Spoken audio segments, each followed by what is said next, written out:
Bonjour tout le monde. Petite précision sur les lunettes à trous là, les lunettes sténotopiques, un truc sténéotopique, un truc comme ça, ou pinhole glasses, ou lunettes à gris, ou un truc comme ça. Vous allez trouver ça sur Amazon. Voilà.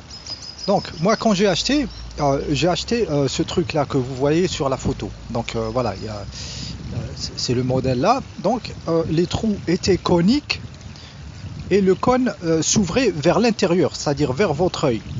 Donc il s'ouvrait comme ça, direction l'œil, il devenait plus étroit vers l'extérieur. Voilà.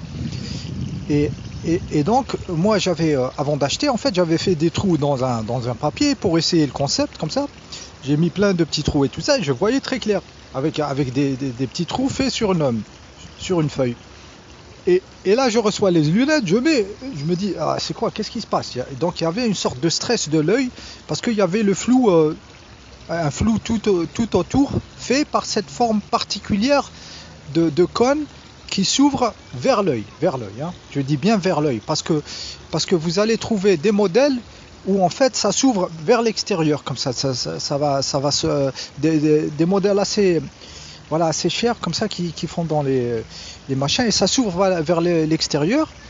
Et ça, j'ai pas encore testé, mais ça, je pense que c'est bon, parce que même la réflexion de la lumière, ça va pas se refléter vers l'œil, donc ça va éviter des reflets et tout ça, surtout si c'est fait dans un plastique mat. Voilà, donc quand j'ai parlé de trou conique, c'était vraiment que le trou s'ouvre direction les yeux. Donc voilà, je reçois le truc, je le mets sur mes yeux. En plus, j'en avais commandé vraiment beaucoup pour la famille et tout ça, et les amis. Ils étaient déjà envoyés partout. Et après, moi, je teste. Je me dis, c'est quoi cette merde? Comment moi, avec des petits trous sur mon papier, là, je fais mieux que les lunettes que tu achètes. Donc, après, je comprends que le trou, les trous sont coniques vers l'extérieur, vers l'intérieur, je répète, vers l'intérieur. Donc, c'est pas bon quand ça s'ouvre vers ton œil, et que ça crée cette aberration optique qui me faisait, voilà, que les yeux, ça devenait très vite, ça stressait l'œil très très vite, et ça donnait un mal de tête. Donc je me suis dit, voilà, vous arrivez à saloper, hein, des trous dans du plastique comme ça pour que les gens y voient, vous arrivez à faire ça mal, hein, et vendre ça à des millions de personnes à travers la planète. Donc tu peux pas, pourquoi tu fais un trou conique? Tu vois, pourquoi tu fais ça?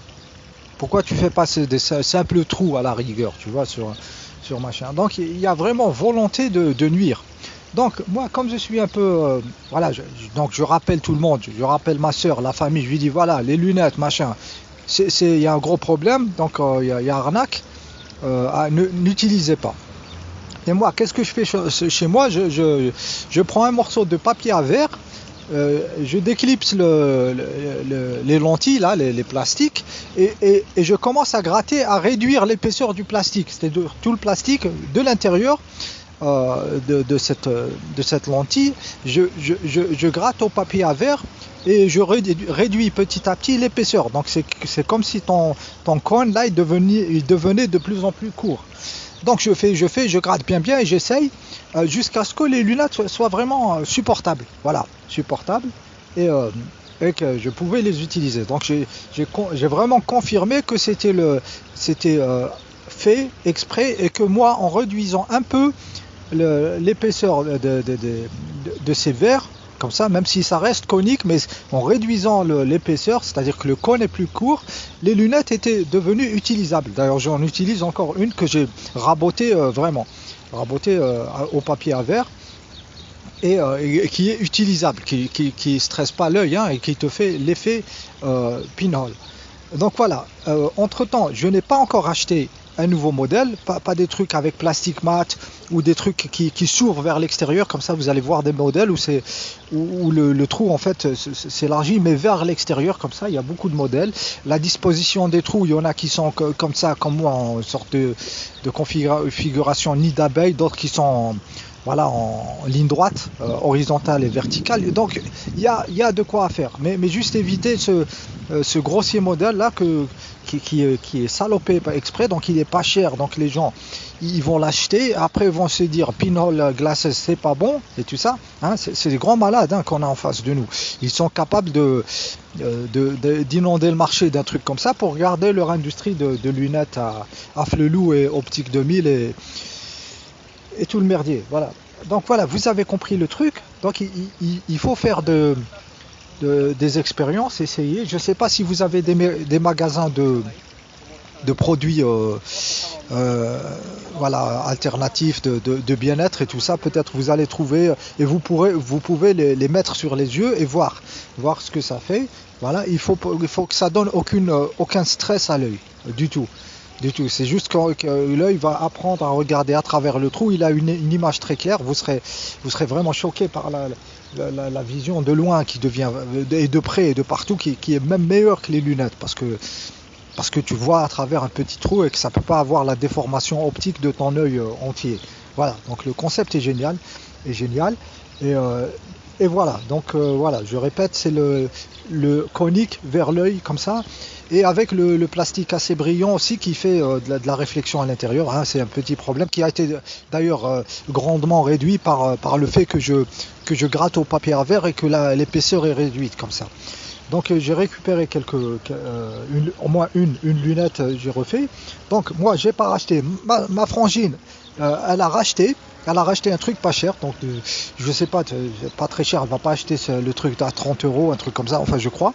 Et elle m'a dit, elles sont bien, elle m'a dit, j'ai fait comme tu as dit, j'ai vu un truc mat, un plastique mat, et que les trous ils soient pas salopés exprès hein, par le machin. Donc elle adore sa paire de pinhole glasses. Donc voilà mon expérience telle que je l'ai vécue.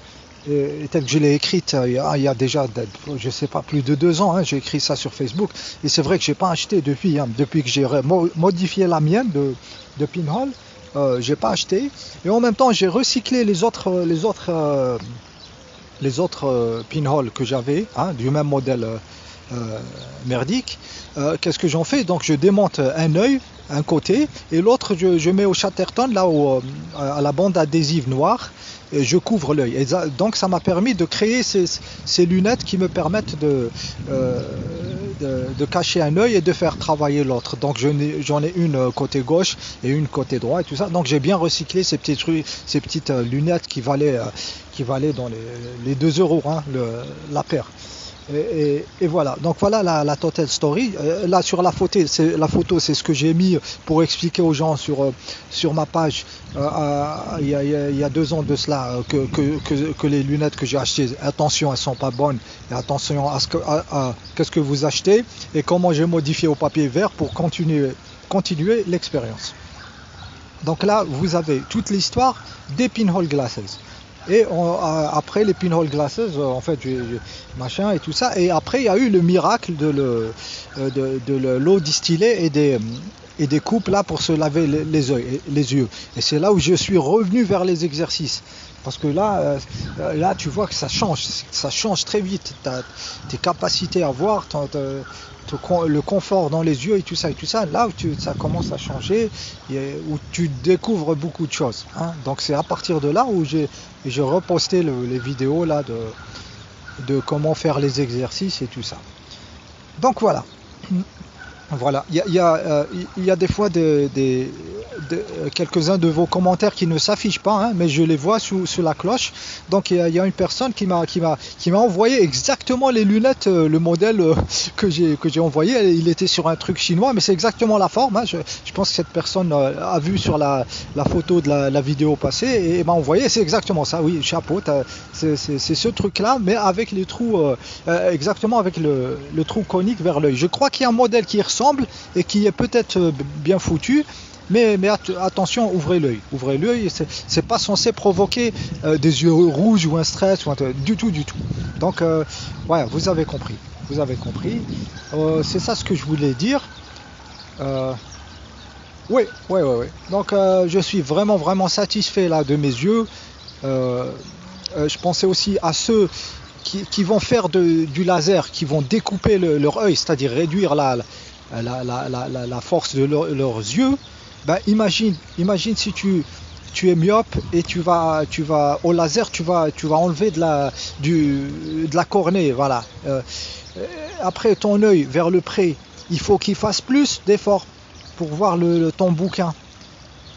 Tu comprends? Si ton œil était trop fort, parce qu'il n'est pas souple, parce qu'il ne se déforme pas bien, parce qu'il n'est pas hydraté, et que toi tu vas chez le médecin là qui a le top du matériel, il va te découper au laser et t'enlever de la cornée. Mais après, la cornée que tu enlèves, c'est la puissance de loupe que tu as enlevé.